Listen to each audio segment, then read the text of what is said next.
From the opinion pages of the Wall Street Journal, this is Potomac Watch. Welcome back. In political news on Wednesday, the state board in Michigan may certify a ballot referendum that would codify Roe v. Wade, enshrine a constitutional right to reproductive freedom, and protect abortion access through fetal viability, which is about 24 weeks. And Kim, I think that this is a big moment in that Democrats hope these kinds of referendums will go the way that the recent Kansas one did, which was a blowout for the pro-choice side. And maybe the Democrats are hoping that will increase their turnout, help Governor Gretchen Whitmer to re-election, and maybe flip some House or state legislative seats too. Yeah, and Republicans definitely better be cognizant of that and be internalizing the lessons of that Kansas vote, because here's the problem. If you look at the history here, Michigan is one of those states with a trigger law, a 1931 law that broadly bans any kind of abortion with the exception of situations where you need to preserve the life of the mother, but not even for victims of rape or incest. Now that law is on hold by the courts. And here we now have an initiative that conversely would essentially codify the Roe standard, which is basically unrestricted abortion up through about 24 weeks. If you had a more reasonable legislature, governor, everything, people would probably get together and come up with somewhere in the middle, which is where most of the country is, and propose putting that through legislatively. Maybe something from 12 weeks to 22 weeks, something like that. That is where most of America is. But that's not likely to happen here because of the dynamics and the fact that Republicans and Democrats can't get along, and Democrats see this to their advantage. But the problem for a Michigan voter is they could essentially be faced with this situation where they either vote for the Roe standard, which may go farther than they want it to, or risk being faced with that 1931 law, which is much more restrictive than they would like it to be. So the answer for Republicans here is they need to be going out and talking vocally and full-throatedly about where they stand and say, put us in power, we will come up with something that definitely fits the public's mood. That would probably help them in the election. But if they're simply going to rail against this initiative and leave voters with nothing but the possibility of that 1931 law, there probably are going to be a lot more people that decide to go the Democrat way and etc. They need to be ginning up their base to come out and vote as much as the Democrats are. And just to provide more of the lay of the land here, that 1931 law is on hold at the moment because of court challenges. And let's listen to Judge Jacob Cunningham explaining why he was halting its enforcement until this referendum matter is settled. The court must acknowledge that on August 31st, our State Board of Canvassers will meet and inform us whether a constitutional amendment will be on the ballot, which could render this case moot. Though challenges to the proposed amendment are being brought, it appears a substantial, historical number of signatures have been submitted in favor of having the matter, that being reproductive autonomy, placed on the November general election ballot. The ultimate expression of political power in this country comes not from the branches of our government and those that serve as public officials in them, but from the people, the citizens who vote and participate in our fair and free electoral process. In just 81 days, on November 8, 2022, it is likely the citizens will decide this matter one way or another.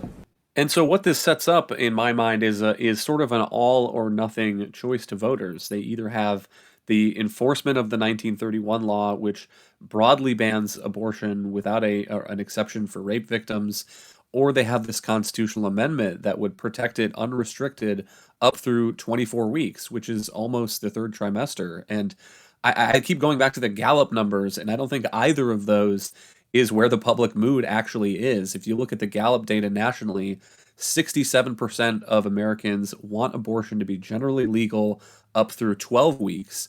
But if you ask about through 24 weeks, it's only about 36%, Monet. And so the most people, it seems, are in this middle ground that I don't think either party is really pitching to at the moment. Right. I find it somewhat surprising that the backers of the referendum in Michigan, sort of on the progressive side, didn't choose to make a more moderate proposal.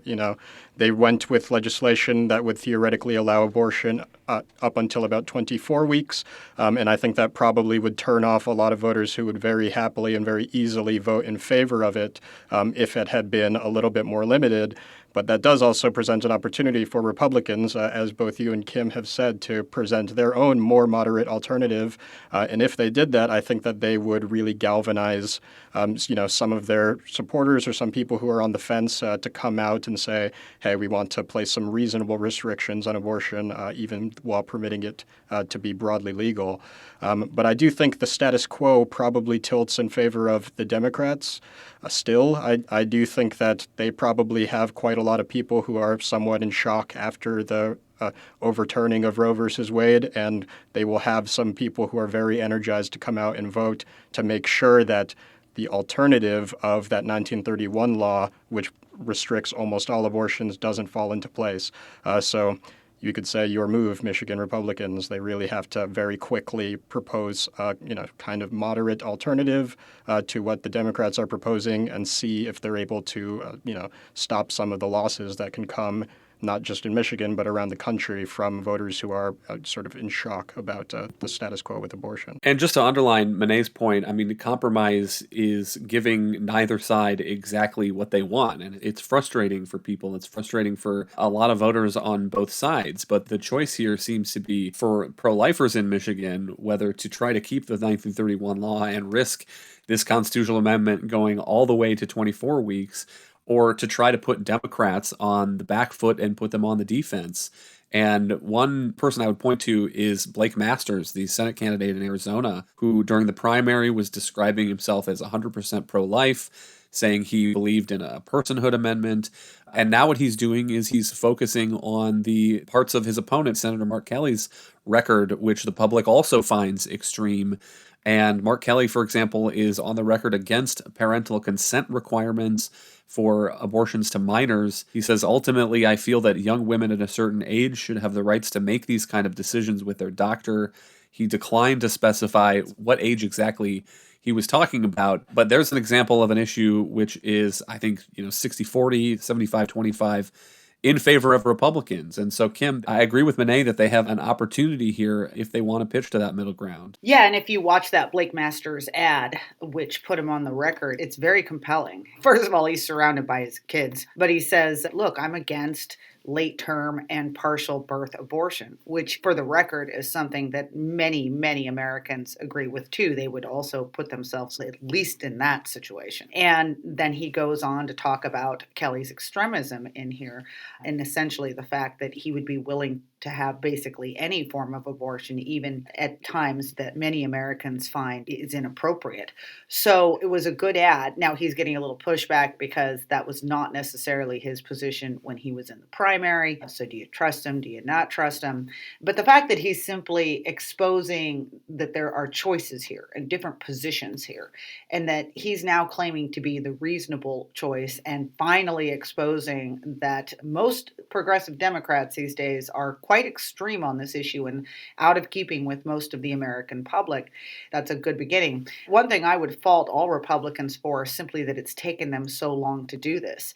If you look in the Michigan situation, clearly activists, as soon as the Roe decision came down from the Supreme Court, were out there collecting signatures for this initiative in Michigan, and as we just heard, collected a record number. Why were there not conservative GOP-aligned groups that were doing the same with a more reasonable alternative to also get it on the ballot and to then galvanize more of the public in their position, potentially help their candidates in the election? That's where the delay here has really hurt the Republicans, because they are a little bit worried about getting crosswise with some of the conservative religious groups out there that are totally opposed to abortion. But this is a decision that Republicans are going to have to make as to whether or not they stick with that and potentially alienate the broad middle or not. Thank you, Kim and Monet. Thank you all for listening. You can email us at pwpodcast@wsj.com. If you like the show, please hit that subscribe button, and we'll be back tomorrow with another edition of Potomac Watch.